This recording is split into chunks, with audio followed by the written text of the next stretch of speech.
जिल्हा बँकेची प्रारूप मतदार यादी कधी, किती मतदार, निवडणुका कधी, सर्व माहिती समोर। अहिल्यानगर जिल्हा मध्यवर्ती सहकारी बँकेच्या निवडणुकीबाबत एक मोठी अपडेट समोर आली आहे। जिल्हा बँकेची प्रारूप मतदार यादी कधी जाहीर होणार, यामध्ये किती मतदार असणार आणि निवडणूक कधी नेमकं होणार याबाबत माहिती आता समोर आली आहे। मंडळी, जिल्हा बँकेच्या संचालक मंडळाच्या निवडणुकासाठी प्रारूप मतदार यादी तयार करण्याचे काम आता अंतिम टप्प्यात आले।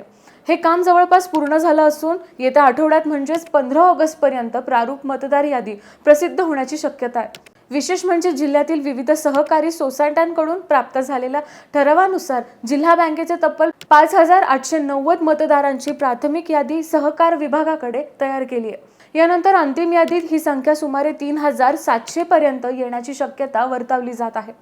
त्यानंतर सर्वांचे लक्ष असेल ते निवडणुकीच्या तारखाकडे।